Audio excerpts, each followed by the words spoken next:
Welcome to the Revenge Story Times channel. I remember the first time we were in the same room together. The air was thick with something neither of us could deny. I had always heard the stories, whispers from women who'd ventured down the path of forbidden desire, eager to share their confessions. Some claimed black men were a different breed in the bedroom, wild, insatiable, and physically overpowering. I had dismissed it as fantasy until I met him. The night we crossed the line was different. There was no turning back. The hotel room smelled faintly of expensive cologne, and the dim light cast shadows on his face. He was tall, strong, and his presence commanded the room without a single word. I could feel his gaze on me, burning through my skin, and it made something inside me stir. For the first time in a long time, I felt like a woman, not a wife, not someone's caretaker, but me. A woman capable of craving something beyond the ordinary. He was sitting on the edge of the bed, arms crossed, those deep brown eyes never leaving mine. He didn't speak, he didn't need to. His confidence was enough to silence any remaining doubts I had. My heart raced, not out of fear, but out of anticipation. My body was betraying me, every nerve ending seemed alive, thrumming with a need I hadn't known I had. I had to fight the urge to look away, to stop this madness, but I didn't. I couldn't. There was something magnetic about him, something primal. I had heard the stories, yes, but here I was, inches away from experiencing it all myself. The rumors about black men, about their size, their stamina, lingered in my thoughts. But now, in this moment, I wasn't sure if it was the physical attraction or the rush of doing something forbidden that excited me more. He stood up slowly, his movements deliberate, controlled. "You don't have to do this," he said, his voice low and soothing. "But you want to." I had never been so sure of anything in my life.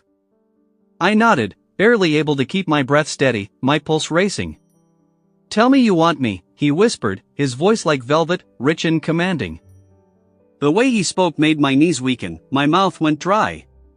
I had never felt such raw, unfiltered desire. "I want you," I said, my voice shaky, but there was no hiding the truth. I needed him. His hands were on me before I could think twice.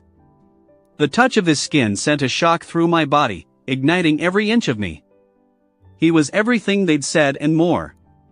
But as I lay there beneath him, the weight of my life, my husband, my commitment, my secrets, pressed against my chest.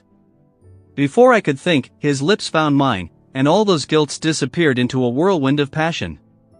If you're enjoying this story and want to hear more about my forbidden adventures, don't forget to hit the like button, share, and subscribe to the channel. You won't want to miss the rest of my story. Now, let me take you back to where it all began, when curiosity first led me down this dangerous path.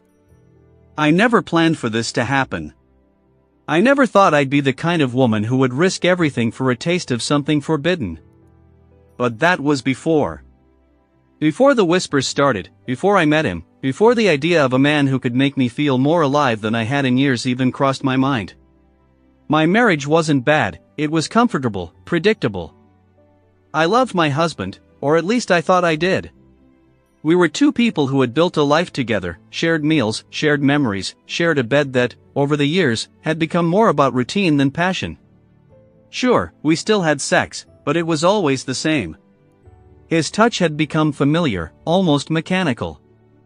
There were no surprises, no rush of excitement, just the same motions over and over again. And then there were the stories. At first, it was just rumors, conversations overheard at work, a friend who laughed telling me how well-endowed black men were. At first, I scoffed. It seemed like just another myth. But the more I heard, the more intrigued I became. These weren't just jokes. These were women telling me about experiences, their faces flushed, their voices lowered, as though speaking about something sacred, something powerful. It was the way they talked about it, the way their eyes widened when they spoke about the men who had taken them to places they'd never been before, who left them trembling with pleasure in a way their husbands never could. I couldn't deny that curiosity took root in me, gnawing at my mind, filling me with a longing for something I had never known. I didn't tell anyone about my thoughts. How could I? But every time I saw a black man at work or in the street, my eyes would linger, studying, wondering, what if it were true? What if there was more to the stories than I was willing to admit? That's when I met him. He was new at the company, a consultant brought in for a few weeks to help with some big project. I noticed him the first time we spoke. He had that presence, that confidence, that seemed to demand attention. It wasn't just his looks, though. God, he was handsome. But something else, there was an air about him, a cool, easy confidence. I couldn't place it at first, but every time he entered the room, I felt the tension in the air shift. And then one evening, after a long meeting, our paths crossed in the hallway. He smiled at me, and I felt my stomach flip. His smile was more than friendly, it was inviting, as if he knew exactly what was going through my mind. "Is everything okay?" he asked, his voice deep and smooth. I hesitated for a second, but something about him made me open up. "Just tired," I said, offering a half smile.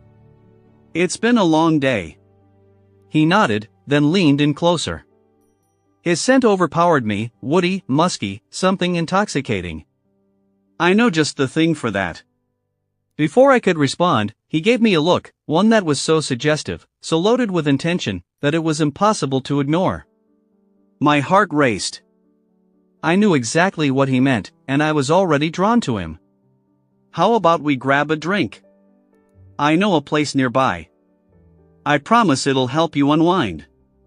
It was casual, no pressure, but as I stood there, looking into his dark eyes, I knew this wasn't just about a drink. This was the moment, the one where I crossed the line. That drink turned into more than I had ever bargained for.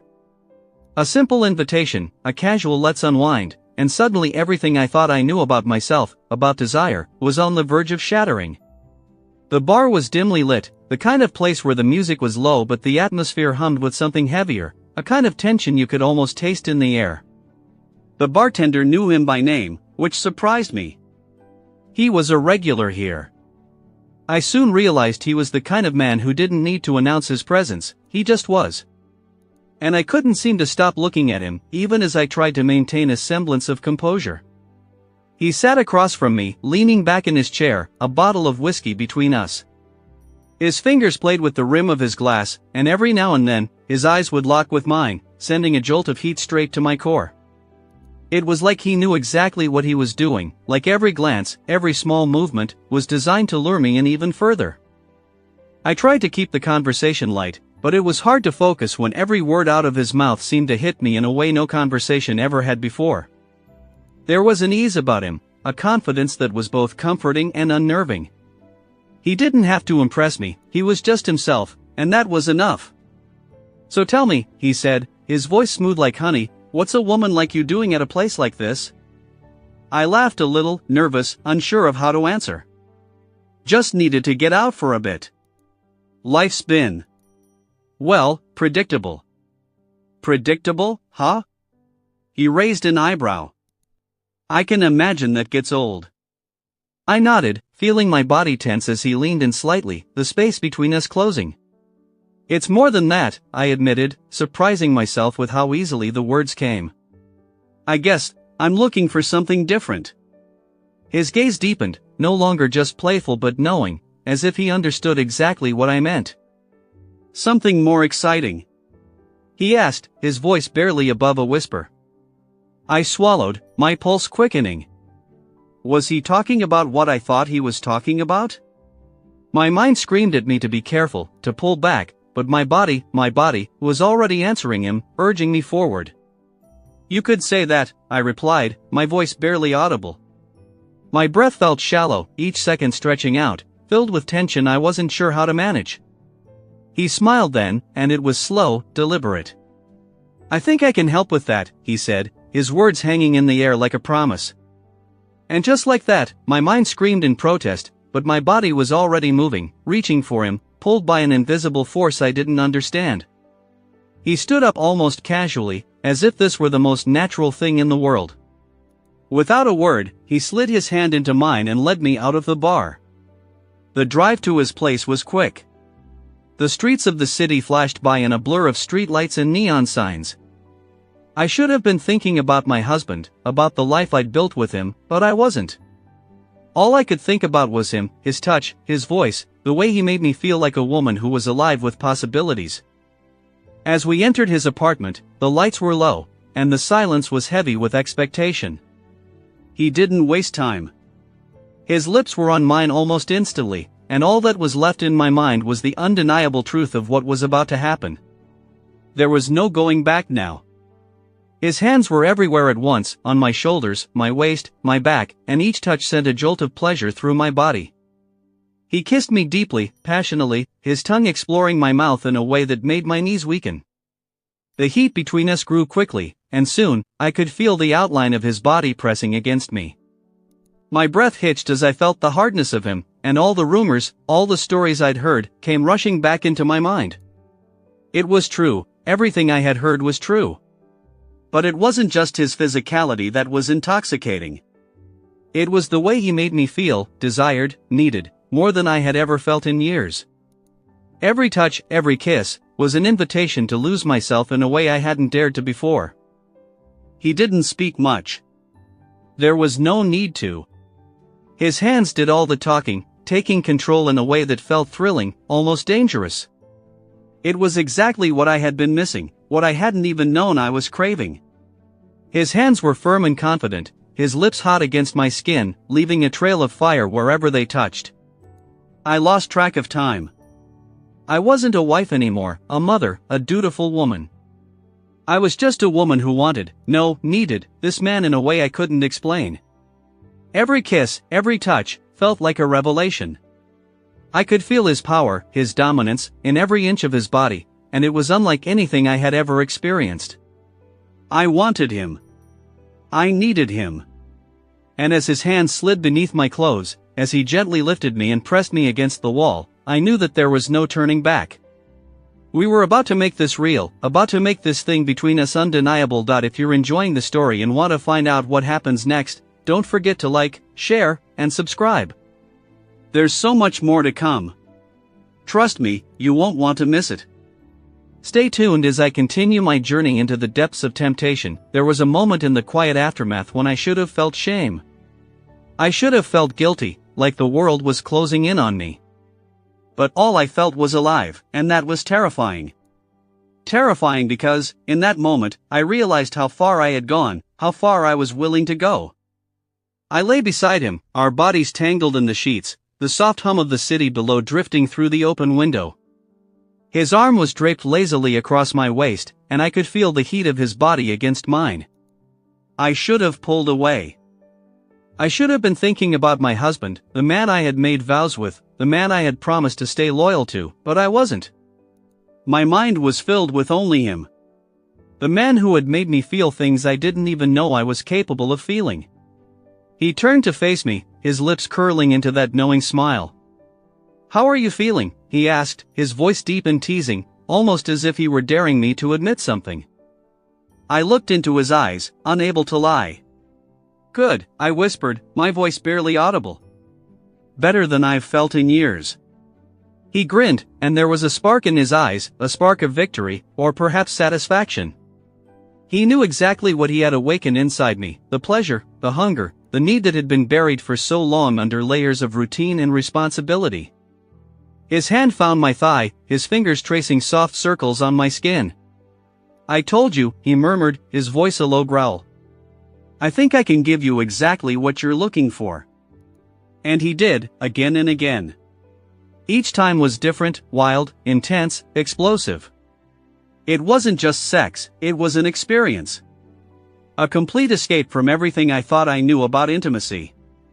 I had never been with anyone like him, and every touch, every thrust was a reminder of how much I had been missing. The way he touched me, sure, forceful when he needed to be, but always in control, left me craving more. It wasn't just the physical pleasure, though. It was the freedom from being someone's wife, someone's caretaker, someone's predictable, reliable partner. With him, I was just a woman.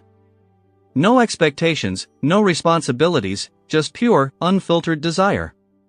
The affair escalated quickly. I started seeing him every chance I got, sneaking away from my life, from my marriage, to meet him in hotel rooms or dark corners of the city where no one knew us.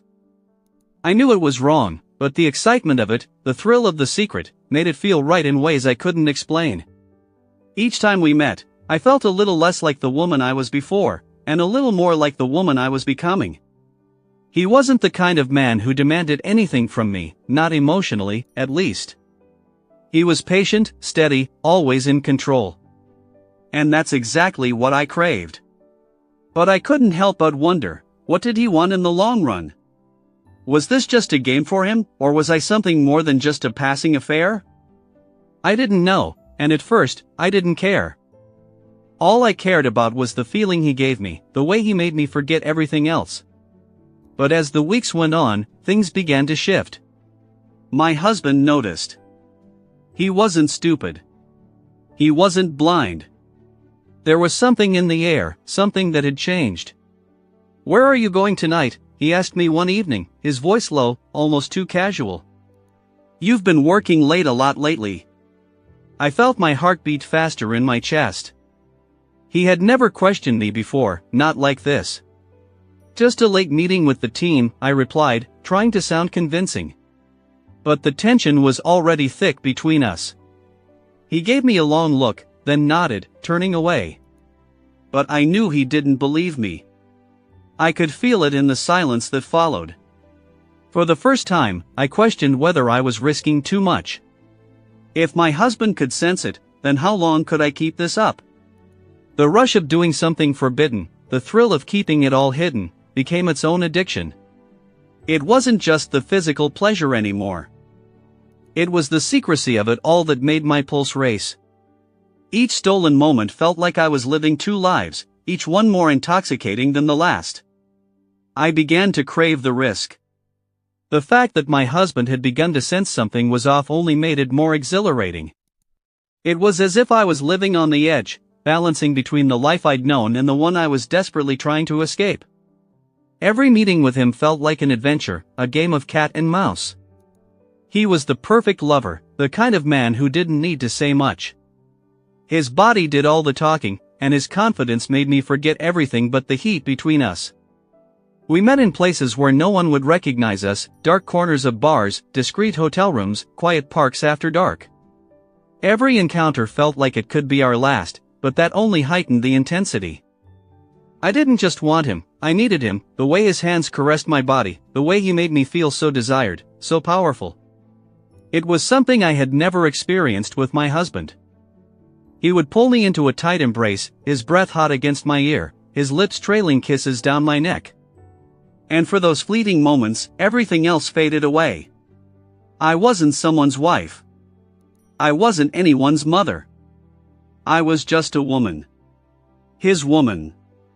And I began to think about the man who had never been able to satisfy me the way this stranger could, my husband, who was kind, dependable, and decent. Was that enough anymore?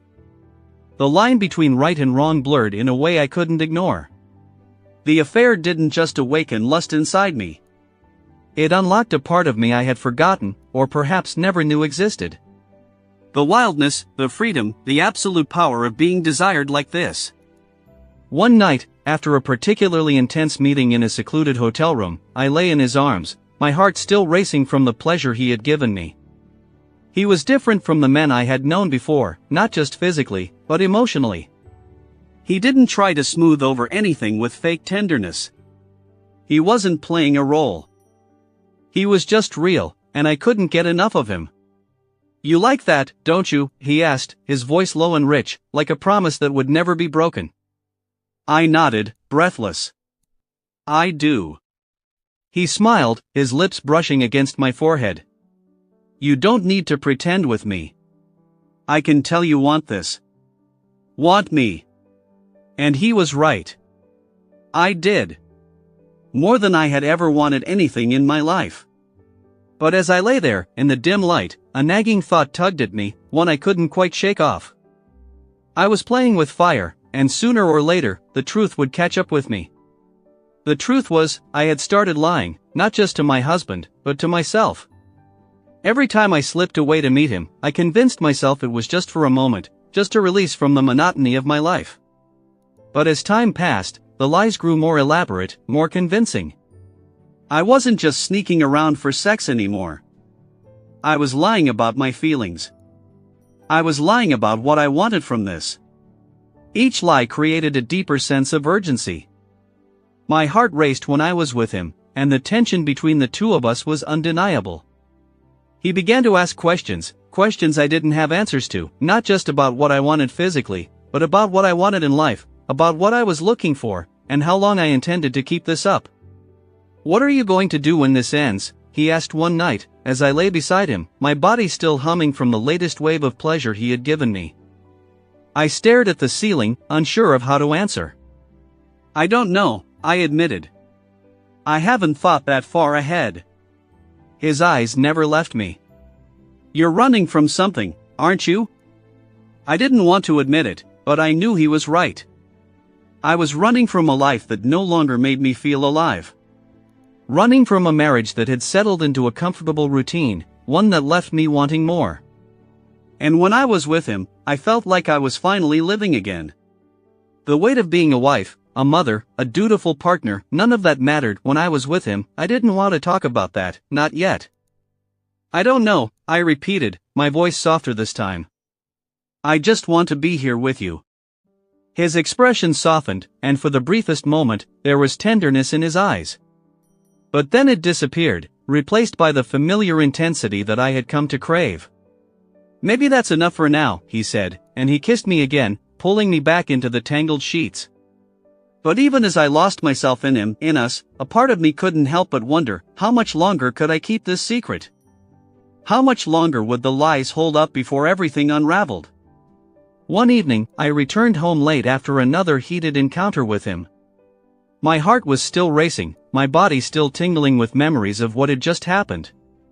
As I walked through the front door, my husband was sitting in the living room, waiting for me. His expression was unreadable, but there was something in his eyes, a hint of suspicion, perhaps, or just a deep sense of concern. "You've been working late a lot lately," he said quietly, his voice calm but firm. I froze, my pulse spiking. He wasn't asking, he was stating. For the first time, I felt the weight of my double life pressing down on me. The silence in the room was suffocating.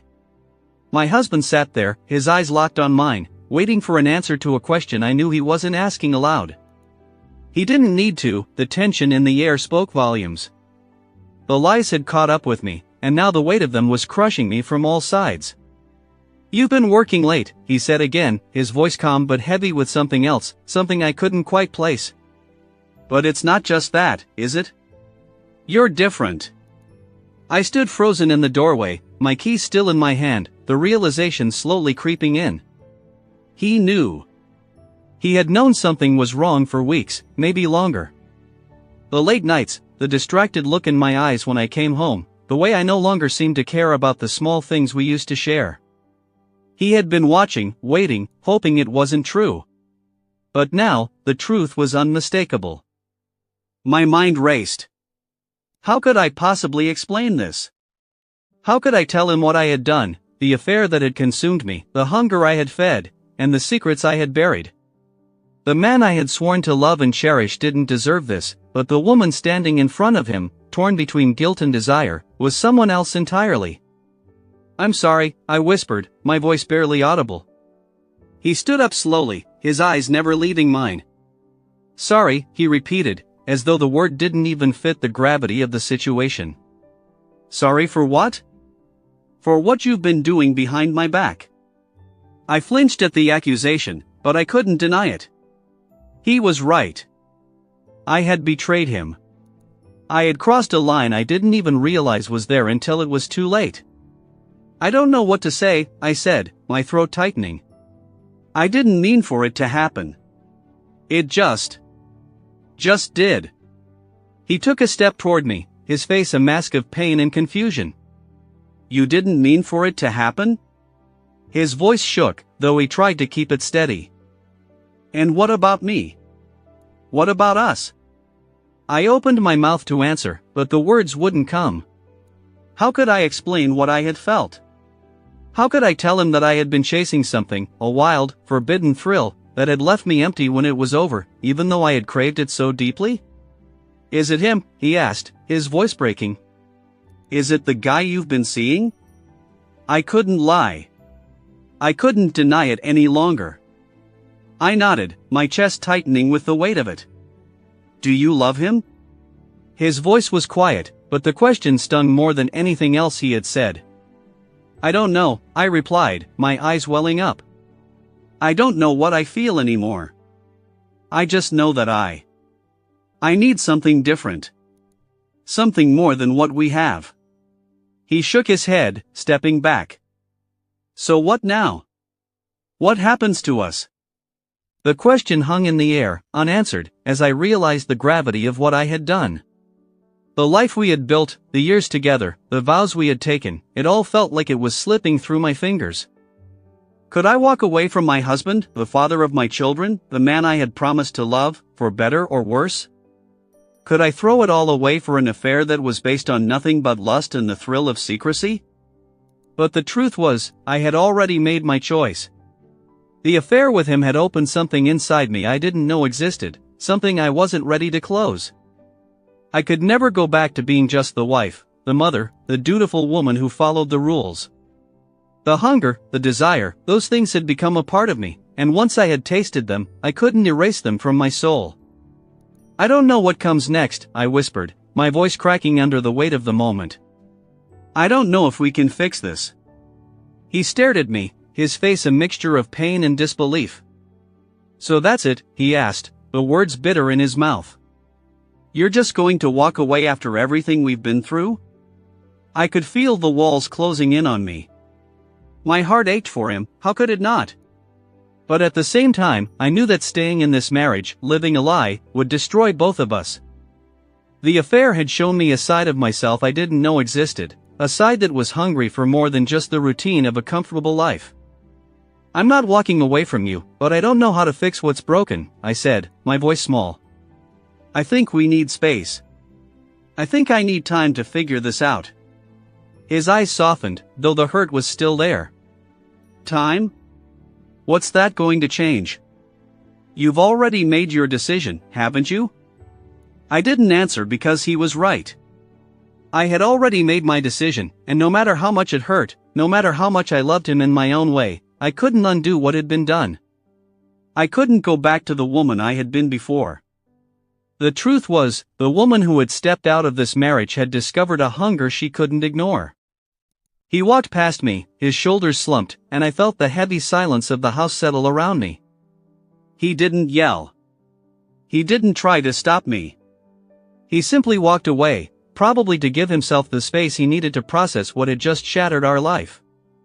I stood there in the stillness, the weight of my choices sinking in. The affair had given me an escape, a high I would never forget, but it had also come at a cost.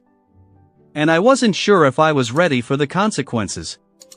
For a long time, I stood there staring at the door where he had just left. What had I done? What was next for me? If you've been following this wild journey, thank you for your support. Don't forget to like, share, and subscribe to keep up with my ongoing adventures.